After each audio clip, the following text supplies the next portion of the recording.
Right, we're going to share the screen here. Got a few just talking points. I'll actually blow this up a little Where's bit. the screen? The screen's right there. You see it? Okay. So, first thing that you need to know is kind of what the kind of time commitment looks like. So, I'm being for you. we have games about once per week, and they are on Tuesdays, Thursdays, and Saturdays. Every once in a while, you. every once in a while, we will have games twice a week. But those are pretty rare.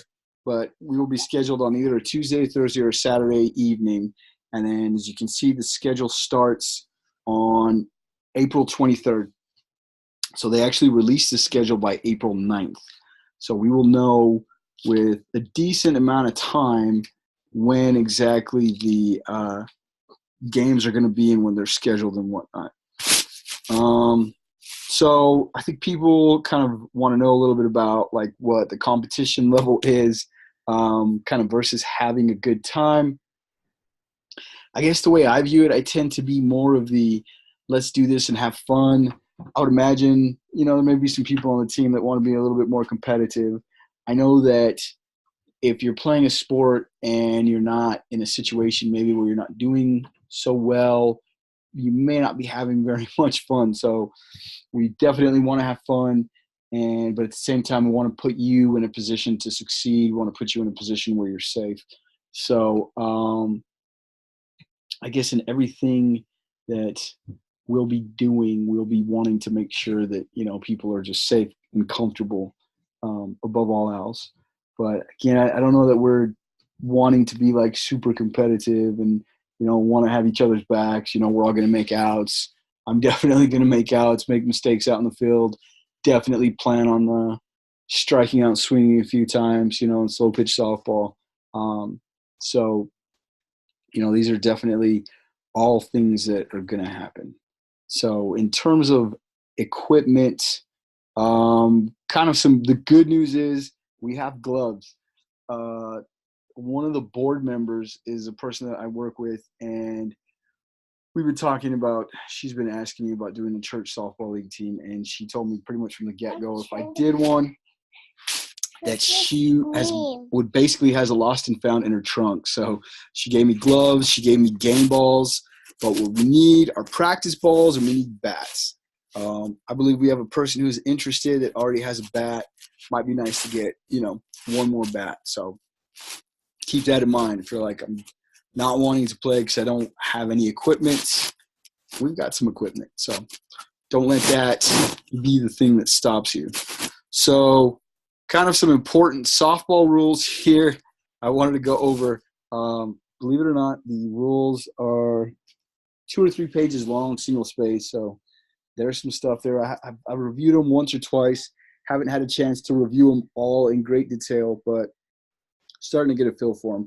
So I think the most important ones to kind of consider right now, the first one is the pregnant women rule, in that they do not allow pregnant women to play whatsoever. Guessing there was some kind of injury or something that took place, and not exactly sure what the story is, but no longer allow pregnant women to play. So if you are planning to or are recently pregnant, unfortunately, you are not able to play. Another thing I really wanted to address was kind of like this rule down here regarding non-church players and kind of like picking up players. So the rules say you're allowed to have 2 players on your roster that do not attend the church. This number actually used to be a little bit higher. I think it used to be 4, but churches were like taking advantage of it and were, loading up their teams with like city league players and people that didn't even go to their church. So I feel like we do have a team, like we have plenty of interest. We had 30 people sign up. Now, do I think all 30 people are going to stay and eventually, play on the team? Probably not, but they're going to come pretty soon, okay? So what I want everybody to know is, because people have already asked me about some non-church people and adding some non-church people. And I kind of feel like I would rather us kind of start with what we have before we start picking up players. I guarantee you there's going to come a game or two at some point this season where, we only have 8 and we need to roster 10, and we might be scrounging around looking for, a couple of random players to put on our team. And it's within the rules. We can do that. Of course, I'm hoping those times are few and far between, but I'm sure there will be instances this summer where we have to pick up some players because people aren't there. And again, like I said, the roster's 10 players. And if you would like to, you can have 2 DHs, which is just 2 people that hit.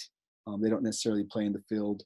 And the rule is that females have to hit in the 3, 6, 9, and 12 spots. So that is how it's staggered. Now, as you can tell, there is a pretty much like a 2-to-1 ratio of male to female players. So in this 3, 6, 9, there would be males in the 1, 2, 3, 4. 1, 2, 4, 5, 7, 8, and then the 10. So there's 7 males to 3 females. Believe it or not, female players are usually the hardest to come by. I believe this is why kind of this rule is in place.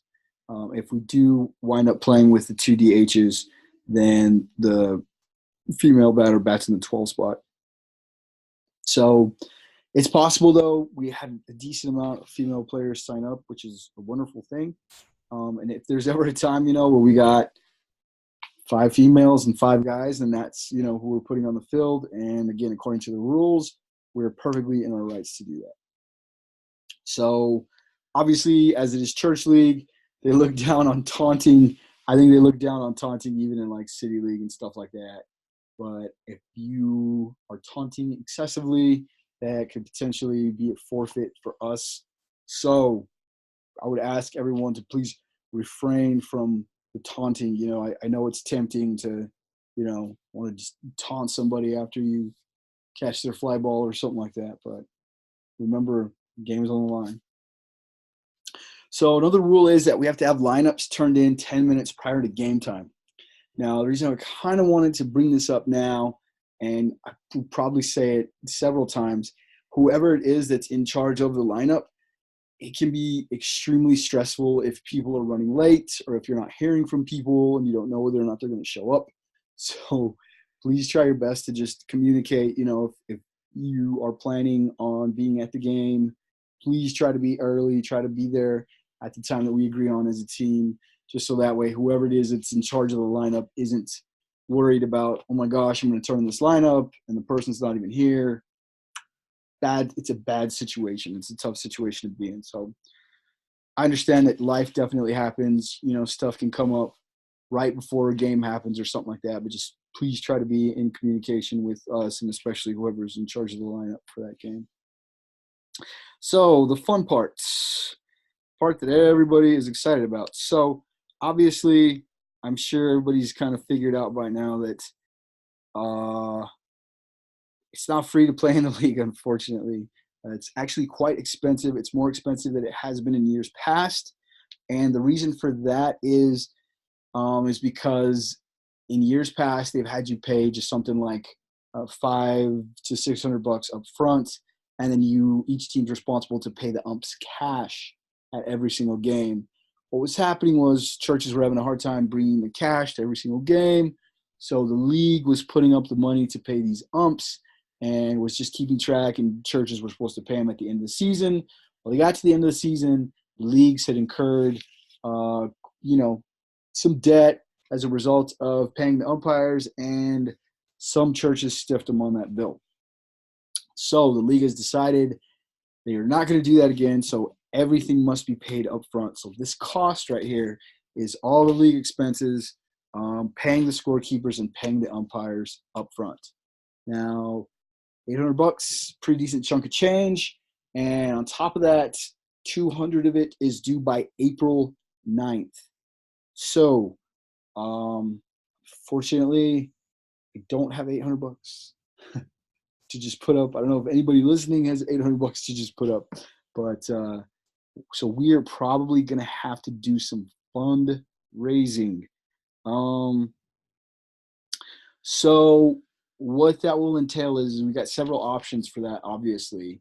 And I guess this is where I really would like to get some feedback from some people in that if we can do several things. We can just a best possible option would be we find a sponsor, we find a business owner or a person out there that's like, hey, I will sponsor your team, pay the costs. And usually what happens is we get shirts made that have, obviously Movement Church. And if we have a mascot, and then it also has their business name on it, so they get some advertising. So it does benefit them in some way. So this is a relatively common practice. There are definitely sports teams out there who get sponsored. So if you have an idea of a person or a business owner that you believe would be willing to sponsor us, hit them up. Of course, that doesn't happen. Not a big deal. So the next option would be, and again, these aren't the sponsoring one is obviously the best idea, but these next three aren't necessarily ranked greatest to least greatest. But so the next option would be that we pay it as a team. So this is going to obviously depend on, how many people decide to, be a part, and say, well, we have 30 people signed up, give or take. Say we get half of that to stick. Say we get 15 people. Well, that means we each put up $40 and bam, there's our $800. $40, I realize, is, it's $40. It's not just something that everybody can just fork over right away. So I totally understand that. So the next option could be that we do a combination of paying it and doing some fundraising. So another idea would be that instead of paying $40, we all pay like $20. Bam, there's at least our down payment.